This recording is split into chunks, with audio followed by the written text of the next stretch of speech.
Hello students, welcome to Business Point of View and this is video number 4। देखिए कल यानी कि इससे प्रीवियस वीडियो में हमने 5 प्रिंसिपल्स को एक्सप्लेन किया था। अब हम चलते हैं प्रिंसिपल नंबर 6। देखिए 6 प्रिंसिपल क्या कहता है, this is subordination of individual interest to general interest. It means ये कह रहा है ये सबऑर्डिनेशन है किसका, इंडिविजुअल इंटरेस्ट से जनरल इंटरेस्ट का। इट मीन्स यानी कि व्यक्तिगत जो इंटरेस्ट है उससे सामान्य इंटरेस्ट होना। इट मीन्स ध्यान दें, बहुत अच्छा पॉइंट है, बहुत अच्छा प्रिंसिपल है। जैसे अगर मुझे कोई प्रॉफिट हो रहा है, मुझे कोई लाभ हो रहा है और मेरे साथ साथ कंपनी जिसमें मैं वर्क कर रहा हूं उस कंपनी को भी प्रॉफिट हो रहा है, यही हमारा individual interest to general interest कहलाता है।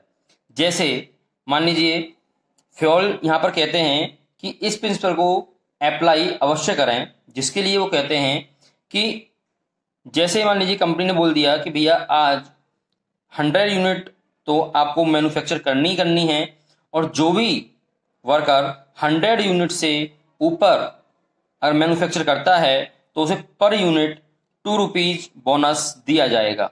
तो ऐसी कंडीशन में एम्प्लॉय क्या करेगा, मन लगा के वर्क करेगा, क्योंकि उसको पर यूनिट 2 रुपये और एक्स्ट्रा मिलेंगे और साथ में मैन्युफैक्चरिंग ज़्यादा होगी जो कंपनी के लिए प्रॉफिटेबल होगी। इसलिए यहाँ पर यह कहता है कि कार्य ऐसा होना चाहिए जिससे एम्प्लॉय के साथ साथ कंपनी को भी बेनिफिट हो, कंपनी को भी प्रॉफिट हो।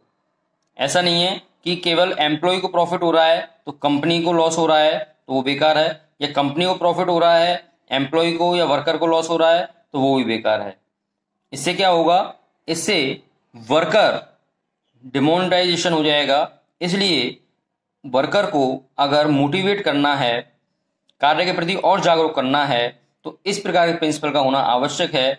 जो कि जैसे आपने देखा होगा कंपनी में ओवर टाइम भी दिया जाता है कि अगर आप ओवर टाइम देंगे तो 2 घंटे के आपको इतना एक्स्ट्रा पेमेंट दिया जाएगा। तो ऐसी कंडीशन में क्या होता है, कंपनी को भी फायदा और एम्प्लॉय और वर्कर को भी फायदा, क्योंकि उसे ओवर टाइम मिल रहा है, उसको पैसे अधिक मिल रहे हैं और कंपनी को क्या, कंपनी को प्रॉफिट अधिक हो रहा है, उसकी मैन्युफैक्चरिंग अधिक हो रही है तो वो माल को अधिक सेल कर सकता है। तो यही हमारा subordination of individual interest to general interest कहता है। According to this principle the interest of organisation must supersede the interest of individuals और employees. In the organisation all the employees are working with some objective and there is always an objective of organization। ये कहता है कि organisation में सभी employees कुछ उद्देश्य रख करके कार्य करते हैं और यही उद्देश्य हमारे ऑर्गेनाइजेशन के भी होने चाहिए। If the objectives of individuals are in the same direction of organisation then there is no problem, but if the objectives of both the groups are in different direction then manager must try to reconcile individual interest with organizational goal, and if it is not possible then individual goal must be sacrificed for achieving organizational goal। ये कहता है कि एक ही direction में work होना चाहिए। इससे पहले वाले प्रिंसिपल मैंने आपको बताया भी है जो कि यूनिटी ऑफ डायरेक्शन था। एक ही डायरेक्शन में वर्क होना चाहिए।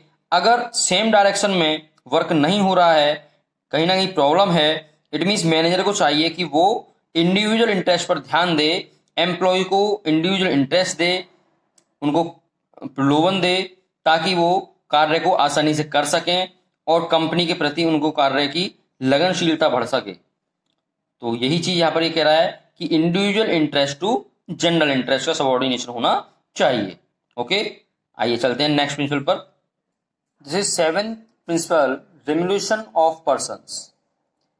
देखिए कोई भी एम्प्लॉय, कोई भी वर्कर कंपनी या किसी फैक्ट्री में वर्क क्यों करता है, केवल रेम्यूनरेशन के लिए, ओनली रेम्यूनरेशन के लिए, यानी कि प्रतिफल जो कार्य के बदले उनको मिलता है, वेजेज है, सैलरी है, एक्सेट्रा एक्सेट्रा, बोनस वगैरह, ये सभी आपके रेम्यूनरेशन के अंतर्गत ही आते हैं। ओके, तो ये कहता है पर्संस के जो रेम्यूनरेशन है इस प्रिंसिपल के अकॉर्डिंग वो फेयर होना चाहिए। कैसा होना चाहिए, फेयर होना चाहिए, और जिससे वर्कर और एम्प्लॉय को सेटिस्फैक्शन हो सके, ऐसी रेम्यूनरेशन होनी चाहिए। देखिए according to this principle employees in the organisation must be paid fairly और adequate to give them maximum satisfaction. ये कहता है कि सैलरी या वेजेज या अन्य रेम्युनरेशन जो भी आप दे रहे हैं बदले में, वो फेयर होना चाहिए और एडिक्वेट होना चाहिए, यानी कि इस प्रकार से होना चाहिए कि आसपास की जो कंपनियां हैं, जो ऑर्गेनाइजेशंस हैं, जो फैक्ट्रीज हैं, उनके बराबर आप सैलरी दें। ऐसा नहीं है कि आप सामने वाले को सैलरी कम दे रहे हैं, वर्कर को सैलरी अपनी कम दे रहे हैं, और सामने जो आपकी फैक्ट्री है, जो कंपनी है, वो सैलरी ज़्यादा दे रही है। तो ऐसी कंडीशन में वर्कर क्या होगा?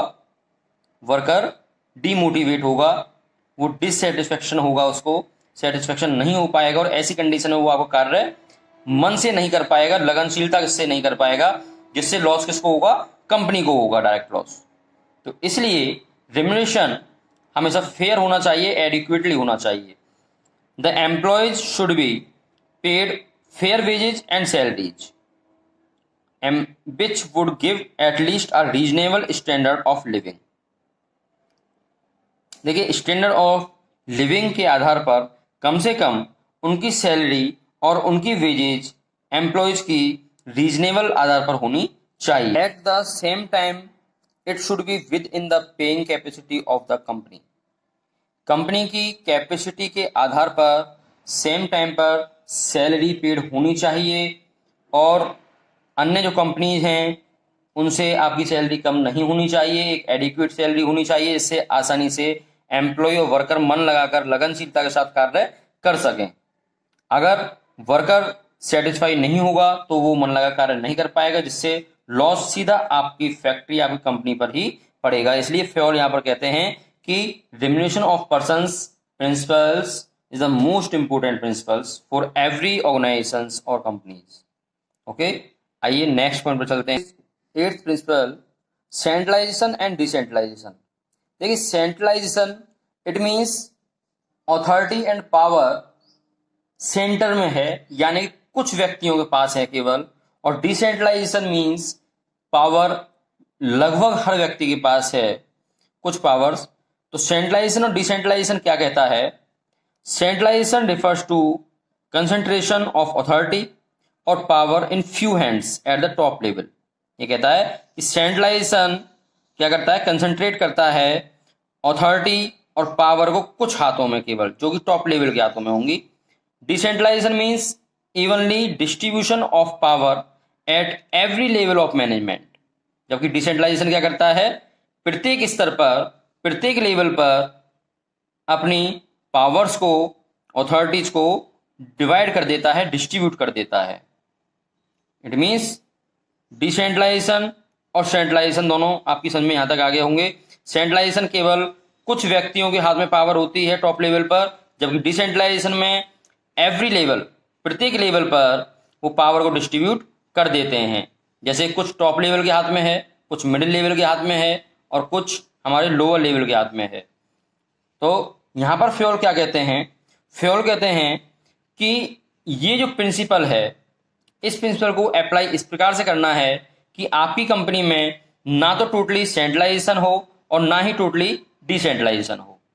क्योंकि अगर सेंट्रलाइजेशन होगा तो पावर केवल फ्यू हैंड्स, यानी कुछ हाथों में होगी, तो नीचे जो वर्कर एम्प्लॉयज वर्क करेंगे वो किसी का भी कहना नहीं मानेंगे, किसी का भी डिसीजन नहीं मानेंगे। वो केवल एक ही बात कहेंगे कि भैया जब ऊपर से ऑर्डर आएगा हम तो वर्क तभी करेंगे।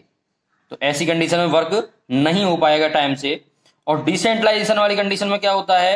अगर पावर अधिक सभी के हाथ में दे दी गई तो ऐसी कंडीशन में सभी अपनी मनमानी करेंगे, सभी अपने अकॉर्डिंग वर्क करेंगे, कोई किसी की नहीं सुनेगा। तो ये कहता है पूर्ण रूप से ना तो सेंट्रलाइजेशन होना चाहिए और ना ही डिसेंट्रलाइजेशन होना चाहिए, लेकिन प्रत्येक ऑर्गेनाइजेशन में, प्रत्येक फर्म के अंदर सेंट्रलाइजेशन और डिसेंट्रलाइजेशन दोनों इक्वल बैलेंस में होने चाहिए।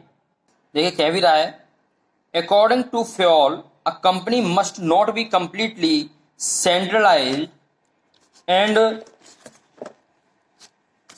और completely decentralized, but there must be combination of both depending upon the nature and size of the organization।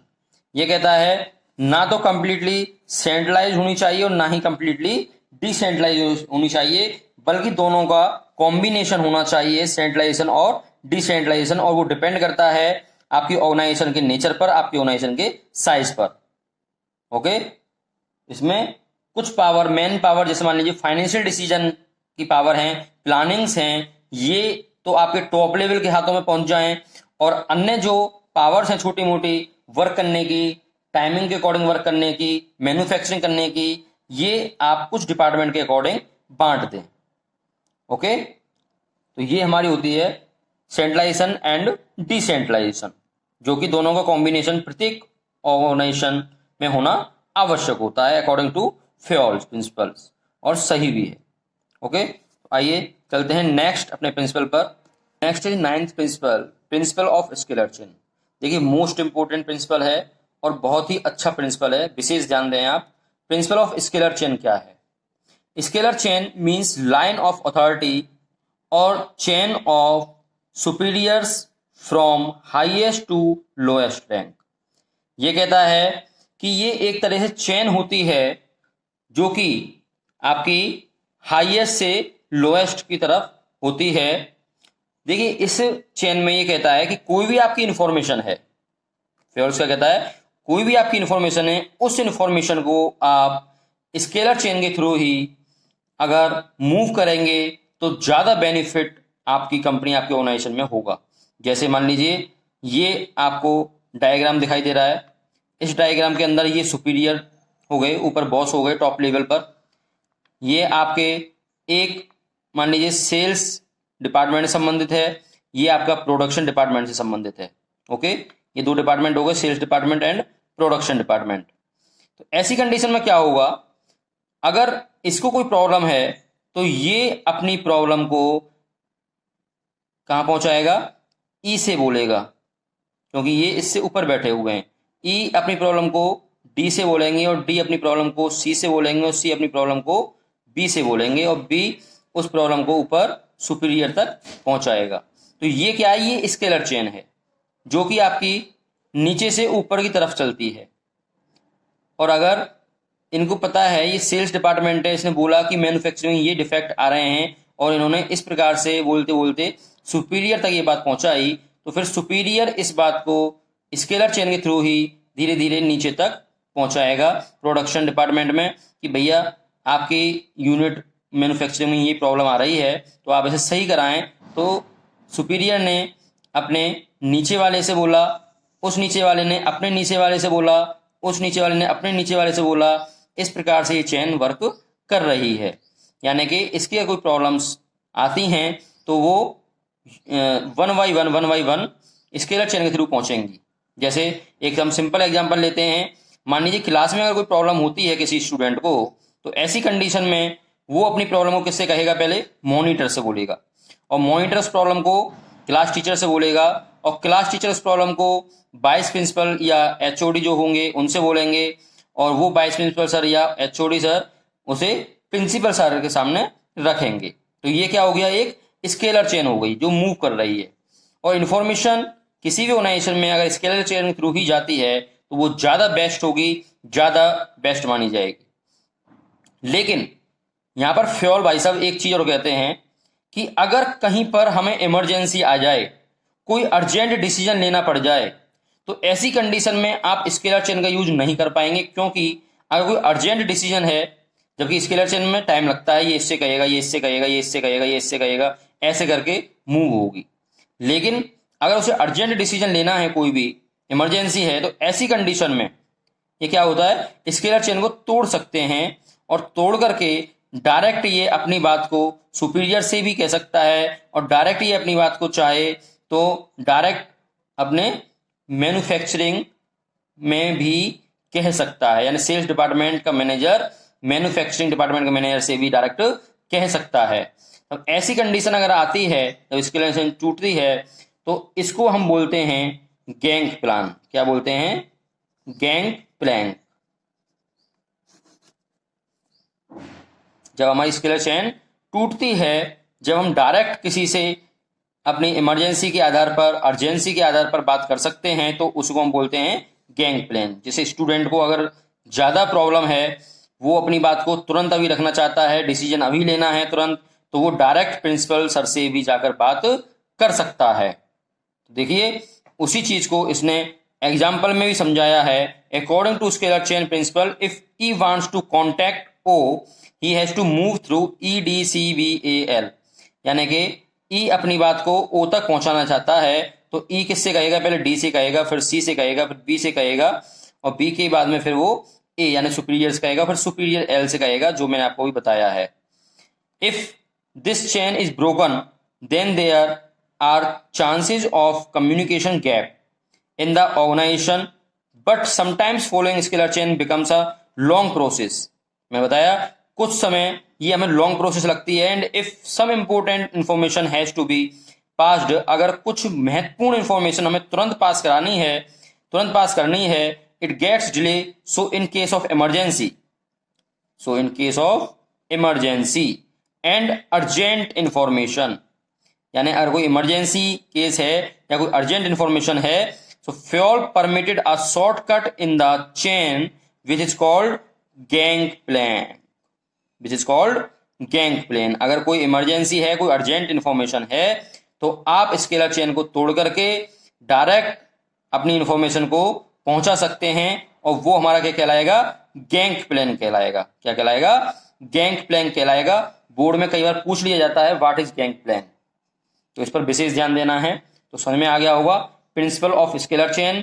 हमारे फ्योल भाई साहब कहते हैं कि स्केलर चेन के अकॉर्डिंग ही इंफॉर्मेशन मूव होनी चाहिए, लेकिन अगर कोई अर्जेंट या कोई इमरजेंसी इंफॉर्मेशन है तो उसको आप गैंग प्लान के थ्रू यानी कि डायरेक्ट पहुंचा सकते हैं।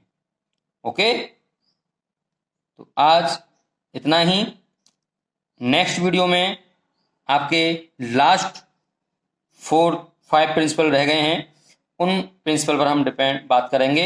ओके, जब तक आप इनका रिवीजन करें, अच्छे से रिवाइज करें, विशेष ध्यान रखें प्रिंसिपल्स मोस्ट इंपोर्टेंट हैं, इसलिए इनका रिवाइज करके कॉपी में नोट करके मेरी वीडियो को बार बार देख करके आप इनको समझने का भी प्रयास करें। ओके, वीडियो अच्छी लगी हो लाइक करें, सब्सक्राइब करें, शेयर करना ना भूलें। Okay, thank you so much.